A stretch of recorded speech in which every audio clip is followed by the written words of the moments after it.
क्या आपको पता है कि दिल्ली का कुख्यात गैंगस्टर जिसे दिल्ली का दाऊद कहा जाता है, नीरज बवाना, वो दिल्ली के तिहाड़ जेल के अंदर क्या करता है?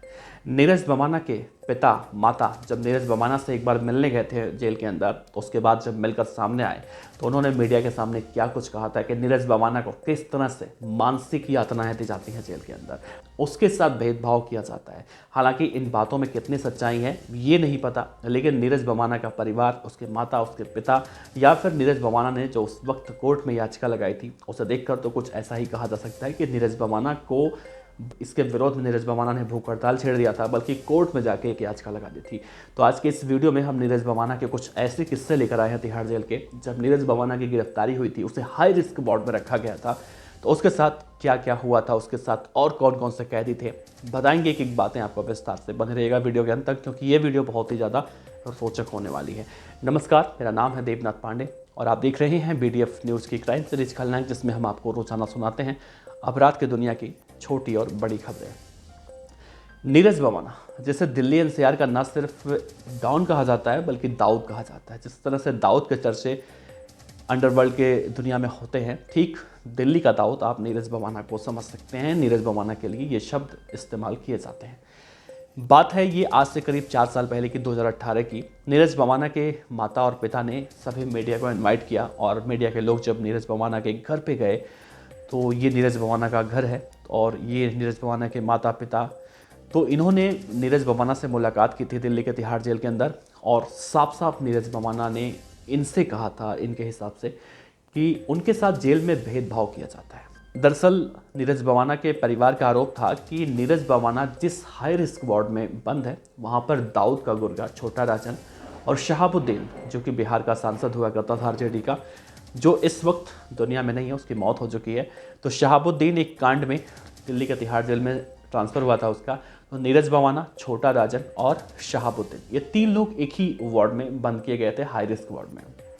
उस वक्त नीरज बवाना ने यह आरोप लगाया था कि शहाबुद्दीन और नीरज बवाना के साथ भेदभाव किया जा रहा है। मतलब इन दोनों को वही सूखी रोटी दाल जो भी जेल के अंदर खाना मिलता है वही मिलता है, जबकि छोटा राजन के लिए बाकायदा दाल, दही, मक्खन, ब्रेड, टीवी, जितनी भी सुविधाएं होती हैं, सब कुछ उसके पास, छोटा राजन के पास आता है। ये बातें सुनकर नीरज बवाना के पिता बहुत ज़्यादा भावुक हुए थे और उन्होंने एक अपील की थी कि भाई, कैदी हो या फिर कोई और हो, सबका एक हक होता है, तो जो भेदभाव किया जा रहा है वो भेदभाव नहीं करना चाहिए। नीरज बवाना का साफ तौर से कहना था अपने पिता के जरिए कि इस तरह से मैं मानसिक रूप से पागल हो जाऊंगा अगर इस तरह से भेदभाव किया जाता रहा। मतलब ना तो अंदर उसे एक किताब पढ़ने की इजाज़त मिलती है और ना ही अच्छा खाना खाने की, ना ही टीवी देखने की, ना ही और सारी जो तमाम सुख सुविधाएं जेल के अंदर दी जाती हैं कैदी को, कुछ भी सुविधाएं उसको नहीं मिलती हैं।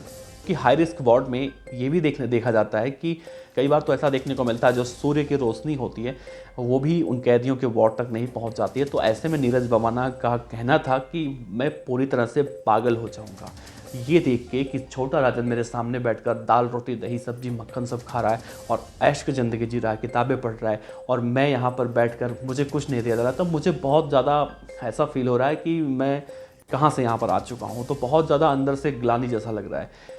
तो इस पूरे मामले में नीरज बवाना के माता पिता ने नीरज बवाना का समर्थन किया था और बाकायदा दिल्ली हाई कोर्ट में एक याचिका लगाई गई थी और ये कहा गया था कि जेल के अंदर इस तरह से बर्ताव किया जा रहा है। और हाई कोर्ट ने उस वक्त इस पूरे मामले में जवाब भी मांगा था। नीरज बवाना अपने साथियों के साथ मिलकर भूख हड़ताल पर बैठ चुका था और कई दिनों तक वो भूख हड़ताल पर बैठा रहा। दरअसल नीरज बवाना चाहता है कि या तो उसे किताबें मिल जाएं पढ़ने के लिए, टाइम पास करने के लिए, या फिर उसे कोई इलेक्ट्रॉनिक डिवाइस मिल जाए जिससे कि वो iPod वगैरह वो गाने सुन सके, आप अपने मनोरंजन का संसाधन वहाँ पर इकट्ठा कर सके।